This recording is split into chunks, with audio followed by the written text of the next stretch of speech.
Hi friends, ఎలా ఉన్నారు? ఈ వీడియోలో నేను మీకు విలేజ్‌కి సంబంధించిన ఇందిరమ్మ ఇళ్ళ బెనిఫిషియరీ లిస్ట్‌ని ఎలా చెక్ చేసుకోవాలో చూపించబోతున్నాను. అలాగే ఇంతకుముందు ఇందిరమ్మ ఇల్లు ఎవరెవరికి వచ్చాయి, అమౌంట్ ఎంతొచ్చాయి అనేది పాత లిస్ట్‌ని కూడా మనము చూసుకోవచ్చు. అది ఎలా చూసుకోవాలో చూపించబోతున్నాను.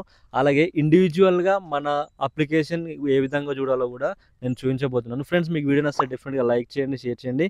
ఇంకా కొత్త వాళ్ళైతే మన ఛానల్‌ని సబ్స్క్రైబ్ చేసుకొని ఫాలో అవ్వండి. ఇంకేమాత్రం లేట్ చేయకుండా టాపిక్‌లోకైతే వెళ్ళిపోదాం. మనం సింపుల్‌గా మొబైల్ ద్వారానే యాక్సెస్ చేయొచ్చు దీన్ని. మొబైల్ ద్వారానే నేను ప్రతిదీ చూపిస్తూ ఉంటాను. ఎందుకంటే మొబైల్ అందరికీ అవైలబిలిటీ ఉంటది. సింపుల్‌గా యాక్సెస్ చేసుకోవచ్చు అనే ఉద్దేశంతో నేను ప్రతిదీ మొబైల్‌లోనే చూపిస్తూ ఉంటా. ఇక్కడ మీరు సింపుల్‌గా మీ మొబైల్‌లో గూగుల్ క్రోమ్ ఓపెన్ చేయండి.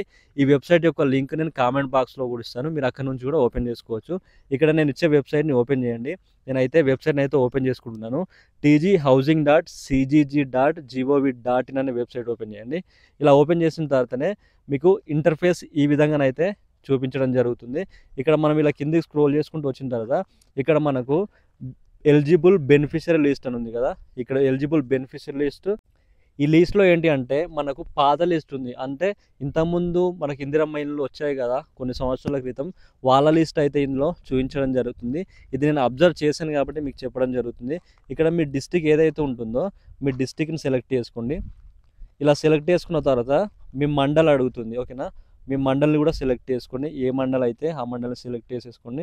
సెలెక్ట్ చేసుకున్న తర్వాత మీ విలేజ్ కూడా అడుగుతుంది. సో మీ విలేజ్ ఏదైతే ఆ విలేజ్ని సెలెక్ట్ చేయండి. ఇలా సెలెక్ట్ చేసుకున్న తర్వాత ఆ విలేజ్లో ఇంతకుముందు ఎంతమందికి ఇందిరమ్మ ఇళ్ళ అమౌంట్ శాంక్షన్ అయింది, ఎంత అమౌంట్ శాంక్షన్ అయింది కూడా ఇక్కడ మీకు క్లియర్గా చూపిస్తుంది. ఇది ఫ్రెష్ కాదు, పాతది కాబట్టి నేను మీకు చెప్పడం జరుగుతుంది పాతదని. ఇది ఇలా మీకైతే ప్రతిదీ చూపించడం జరుగుతుంది. ఎంత అమౌంట్ శాంక్షన్ అయింది, ఆ విలేజ్లో ఎంతమందికి శాంక్షన్ అయిందో ఈ విధంగా మీకు క్లియర్గా అయితే చూపించడం జరుగుతుంది, ఓకేనా? ఇది చూసుకున్న తర్వాత మీరు మళ్ళీ బ్యాక్ వచ్చేసేయండి. ఈ విధంగా మీరు మళ్ళీ బ్యాక్ వచ్చిన తర్వాత ఇక్కడ మీకు బెనిఫిషియరీ లోన్ కాంపోనెంట్ డీటెయిల్స్ అని ఉంది కదా, దీనిపైన క్లిక్ చేయండి. క్లిక్ చేసిన వెంటనే మీ డిస్ట్రిక్ట్ సెలెక్ట్ చేసుకోమని అడుగుతుంది. మీ డిస్ట్రిక్ట్ని కూడా సెలెక్ట్ చేసుకోండి. ఆ డిస్ట్రిక్ట్లో ఎంతమంది బెనిఫిషియరీ ఉన్నాయో కూడా మీకు ఇక్కడ సైడ్కి చూపించడం జరుగుతుంది. సో మీ డిస్ట్రిక్ట్ని సింపుల్గా సెలెక్ట్ చేసేసుకోండి. మీ డిస్ట్రిక్ట్ ఏదైతే అది మీ డిస్ట్రిక్ట్ని సెలెక్ట్ చేసుకున్న తర్వాత మీ మండల్ అడుగుతుంది. సో మీ మండల్ ఏదైతే మీ మండల్ సెలెక్ట్ చేసేసండి. సెలెక్ట్ చేసుకున్న తర్వాత ఇక్కడ మనకు విలేజ్ అడుగుతుంది. విలేజ్ని సెలెక్ట్ చేసుకోండి. విలేజ్ని సెలెక్ట్ చేసుకున్న తర్వాత ఆ విలేజ్కి సంబంధించిన బెనిఫిషియరీ లిస్ట్ మొత్తం క్లియర్గా చూపించడం జరుగుతుంది. అయితే ఇందులో మనకు పాత బెనిఫిషియరీ లిస్ట్ చూపిస్తుంది, అలాగే రీసెంట్గా సర్వే చేసిన బెనిఫిషియరీ లిస్ట్ కూడా చూపించడం జరుగుతుంది. ఇక్కడ మీకు 19 డిజిట్స్ కనిపిస్తున్నాయి కదా బెనిఫిషియరీ ఐడి దగ్గర. ఈ 19 డిజిట్స్ పాతవి, ఓకేనా? ఇంతకుముందు ఇందిరమ్మ ఇళ్ళు వచ్చాయి కదా కొన్ని సంవత్సరాల క్రితం, 2010లో 2013లో ఆ బెనిఫిషియరీ లిస్ట్ అయితే చూపిస్తుంది. అలాగే ఇలా కిందికి వచ్చిన తర్వాత మనకు కొత్తవి ఇక్కడ మనకు జస్ట్ 5 డిజిట్స్లోనే ఉన్నాయి చూసారా బెనిఫిషియరీ లిస్ట్. ఇవేంటి అంటే కొత్త లిస్ట్ అన్నమాట. ఇక్కడ మీ లిస్ట్ ఉందో లేదో మీరు సింపుల్గా చెక్ చేసుకోవచ్చు. ఈ 5 డిజిట్స్ ఉన్నాయి మొత్తం మనకు కొత్త బెనిఫిషియరీ లిస్ట్ అన్నమాట. ఇది ఇంకా మనకు శాంక్షన్ అవ్వలేదు కాబట్టి మనకి ఎలాంటి డీటెయిల్స్ అయితే చూపించడం లేదు. అలాగే ఇది మీ విలేజ్కి సంబంధించి చూపించిన తర్వాత మీరు జస్ట్ బెనిఫిషియరీ ఐడిని కాపీ చేసుకోండి. కాపీ చేసుకొని ఆ బెనిఫిషియరీ యొక్క అప్లికేషన్ డీటెయిల్స్ కూడా మనము చెక్ చేసుకోవచ్చు.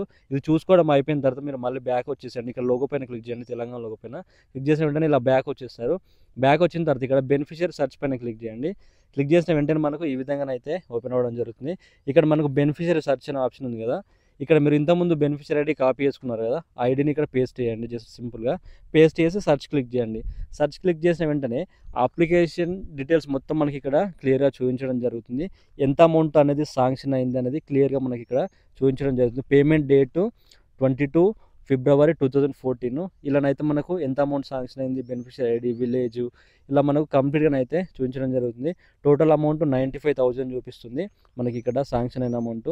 ఈ విధంగానైతే మనకు 3 విడతల్లోనైతే ఈ అమౌంట్ అయితే ఇచ్చారు. ఫిబ్రవరి, మార్చ్ అలాగే ఏప్రిల్, ఇలా ఎవ్రీ మంత్లీ అయితే ఇవ్వడం జరిగింది. ఇక్కడైతే మనకు ఇలా చెక్ చేసుకోవచ్చు. ఇవి పాతది ఈ డీటెయిల్స్ అన్నీ, ఇంకా కొత్తవి ఇంకా అప్డేట్ అవ్వలేదు. ఇంకా కొత్త అప్డేట్ అవ్వాలంటే ఇంకా చాలా టైం పడుతుంది ఆ లిస్ట్ రావాలి అంటే, ఎందుకంటే ఇంకా అమౌంట్ అది శాంక్షన్ అవ్వలేదు కదా, ఇంకా ప్రాసెసింగ్లోనే ఉంది కాబట్టి టైం పడుతుంది. బెనిఫిషియరీలో కూడా మీరు కొన్ని చెక్ చేసుకోవచ్చు. ఇంకా బెనిఫిషియరీ దగ్గర ఇక్కడ డిస్ట్రిక్ట్ని సెలెక్ట్ చేసుకోండి. డిస్ట్రిక్ట్ని సెలెక్ట్ చేసుకుని అలాగే మీ మండల్ సెలెక్ట్ చేసుకోండి. మీ మండల్ సెలెక్ట్ చేసుకున్న తర్వాత మళ్ళీ విలేజ్ అడుగుతుంది. ఇలా మీ విలేజ్ని సెలెక్ట్ చేసుకోండి. సెలెక్ట్ చేసుకున్న తర్వాత ఇక్కడ కేటగిరీని అడుగుతుంది. మీరు షెడ్యూల్ క్యాస్టా లేకపోతే షెడ్యూల్ ట్రైబ్స్ అని అడుగుతుంది. అదర్స్ క్లిక్ చేయండి. అదర్ క్లిక్ చేసి ఇక్కడ గో క్లిక్ చేయండి. గో క్లిక్ చేసిన వెంటనే ఆ విలేజ్కి సంబంధించిన మొత్తం ఇంకా కంప్లీట్ డీటెయిల్స్ అయితే అమౌంట్ ఎంత శాంక్షన్ అయింది, బ్యాంక్ అకౌంట్ ఏది, ఇలా అన్నీ మనకి ఇక్కడ క్లియర్గా చూపించడం జరుగుతుంది. స్టెప్ బై స్టెప్ మనకు ఎవ్రీథింగ్ ఇందులో మనకు చూపించడం జరుగుతుంది.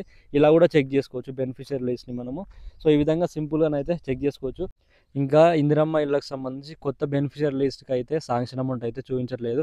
ఎందుకంటే ఇంకా శాంక్షన్ అవ్వలేదు కాబట్టి అమౌంట్ మీకు అందులో చూపించదు. ఒకవేళ ఫ్యూచర్లో ఆ అమౌంట్ శాంక్షన్ అయ్యి దానికి సంబంధించిన బెనిఫిషియరీ లిస్ట్ కూడా మనం చెక్ చేసుకోవచ్చు. ఇంకా ఫ్యూచర్లో దీన్ని త్వరలో తీసుకొస్తారు కావచ్చు అని అనుకుంటున్నాను. సో ఇది మొత్తానికి వీడియో అయితే, మీ వీడియో నచ్చితే డెఫినెట్గా లైక్ చేయండి, షేర్ చేయండి. ఇంకా కొత్త వాళ్ళు అయితే మన ఛానల్ని సబ్స్క్రైబ్ చేసుకొని ఫాలో